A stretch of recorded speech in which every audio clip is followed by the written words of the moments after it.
জমি কেলেঙ্কারিতে বিজেপির জলপাইগুড়ি কিষাণ মোর্চার সহ সভাপতিকে গ্রেপ্তার করা হয়েছে।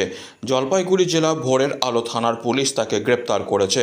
আজ ধৃতকে জলপাইগুড়ি আদালতে তোলা হলে বিচারক ধৃত উত্তম রায়কে 5 দিনের পুলিশি রিমান্ডের নির্দেশ দেন। আদালতের সহকারী সরকারি আইনজীবী মিন্ময় ব্যানার্জি জানান, রাজগঞ্জ বিএলআরও একটি অভিযোগ করেছিলেন, সরকারি জমি বেআইনিভাবে দখল এবং জমির কাগজপত্র পরিবর্তন করে রিসর্ট তৈরি করা হয়েছে।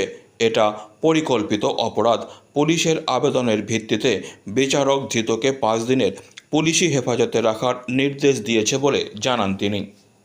আমাদের ভোরের আলো থানার কেস, বিএলআরও তিনি একটা কমপ্লেন করেছিলেন। সেই কমপ্লেনের ভিত্তিতে আজকে উত্তম রায় তাকে কোর্টে প্রোডাকশন দেওয়া হয়েছিল এবং এই কেসটা মূলত আমাদের যে নতুন বিএনএস অর্থাৎ ভারতীয় ন্যায় সংহিতা সেই ধারাতেই কেসটা করা হয়েছিল। অর্গানাইজড ক্রাইম, যে অর্গানাইজড ক্রাইমের মাধ্যমে যে ল্যান্ড গ্র্যাবিংগুলো হয় সেই কেসেটা, এবং সেই কেসে পুলিশ 10 দিনের পুলিশ কাস্টডি চেয়েছিল, 5 দিনের কাস্টডি দেওয়া হয়েছে। কি অভিযোগ ছিল তার? এর অভিযোগ মূলত বিএলআরও যিনি অভিযোগটা করেছিলেন তিনি হচ্ছে যে সরকারি যে জমিগুলো আছে সেই জমিগুলো ইলিগালি অ্যাকোয়ার করে সেখানে তার যে ক্যারেক্টার আছে সেই ক্যারেক্টার চেঞ্জ করে রেস্টুরেন্ট এগুলো তৈরি করা হয়েছে। এটাই। তিনি কি জমির কাগজ দেখাতে পেরেছেন বা কিছু? একেবারে ইনিশিয়াল স্টেজ অফ ইনভেস্টিগেশন, এখনও কিছু আসেনি এই ধরনের। সেই সময় আমাকে বামফ্রন্ট সরকার পাট্টা দিয়েছে, সেই পাট্টার উপরে আমি একটা রিসার্চ করেছি, ছোটোখাটো একটা আমার হোটেল আছে। হ্যাঁ, কালকে আমাকে থানায় ডেকেছিল, আমি জানি না আমাকে এখানে কেন থানায় ডেকেছে।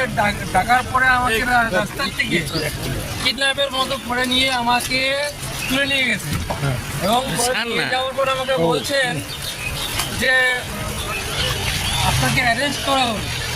আমি ওনাদেরকে জিজ্ঞাসা করলাম আমাকে কেন অ্যারেস্ট করা হলো, তো আমি বলছি যে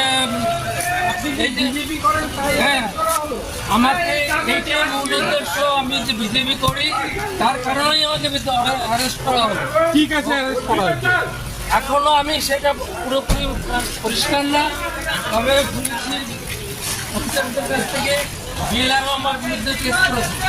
Disclaimer. This channel may not promote any violent, harmful or legal activities. All content provided by this channel is meant for an educational purpose only.